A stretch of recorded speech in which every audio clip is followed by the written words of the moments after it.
Conflictos armados, África y COVID-19. La lluita contra la pandèmia Covid-19 ha esdevingut central en l'escenari internacional. Ha posat de manifest també les mancances del sistema internacional per fer front a aquesta situació, les falles del sistema capitalista per respondre a una pandèmia d'aquestes dimensions, ja sigui pels reptes que ha hagut d'afrontar els nostres sistemes sanitaris, el paper que juguen les farmacèutiques, etc. Encara que el continent africà no s'ha vist tan greument afectat com molts temien, les conseqüències polítiques, econòmiques i socials han estat molt greus.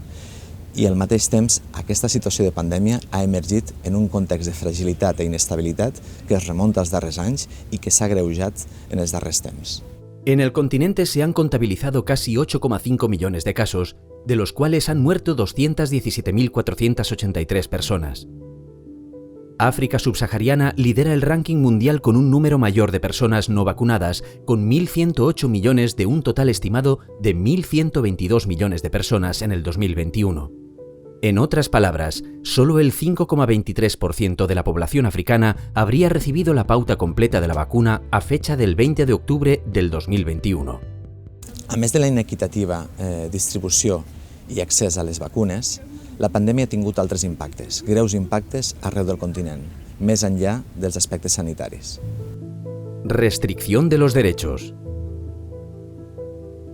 Tot i que les respostes a la pandèmia per part dels diferents governs del continent africà han estat diverses, en la majoria dels països s'ha produït una restricció de drets i una instrumentalització de la situació política en benefici de les èlits en el poder, reprimint mobilitzacions socials i restringint la llibertat d'expressió.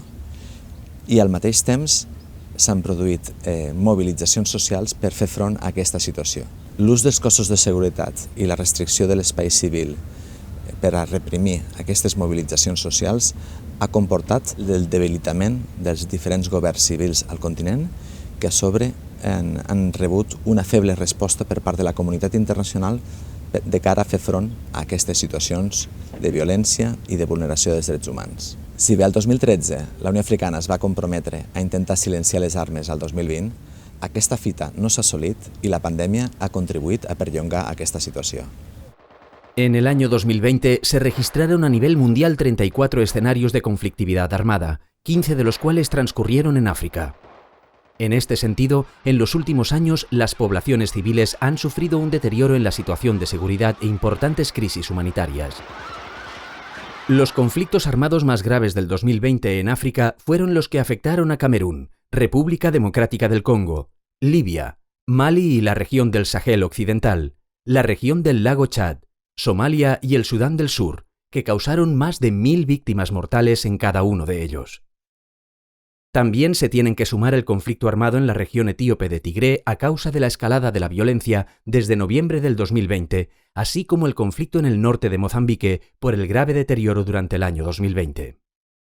Totes aquestes dades desvetllen que el continent africà ha estat l'únic que, a nivell mundial, la situació de violència i conflictivitat s'ha anat agreujant, sobretot en els anys 2019 i 2020. Impactos en las poblaciones.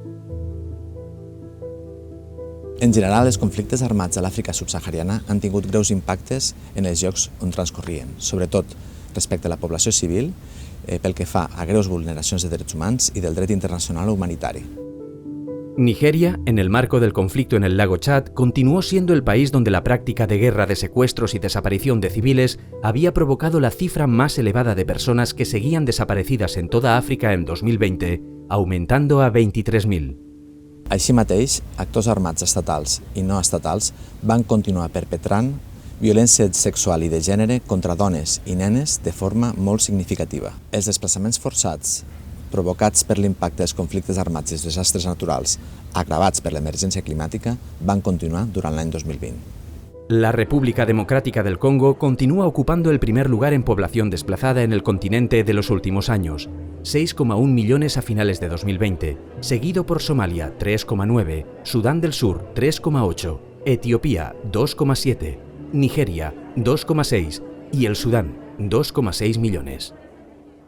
També és significatiu assenyalar que a nombrosos escenaris de conflictivitat armada, diferents organismes internacionals de defensa dels drets humans van assenyalar les forces armades i les forces de seguretat com a responsables de vulneracions de drets humans, execucions extrajudicials i crims de guerra. El 42,1% de todos los ataques a nivel global contra personal sanitario tuvieron lugar en África y prácticamente el 20% de los ataques fueron causados como reacción a las medidas de salud pública vinculadas a la COVID-19 o directamente afectaron la respuesta sanitaria relacionada con la pandemia. Igualmente, la crisis de la COVID-19 ha exacerbado una crisis de desocupación juvenil preexistente. Tot i posar de manifest les febleses estructurals dels sistemes econòmics i de salut dels països del continent africà, la pandèmia de la Covid-19 també ha suposat un repte que ha contribuït a unificar i a donar una resposta ferma per part del continent africà a aquesta crisi.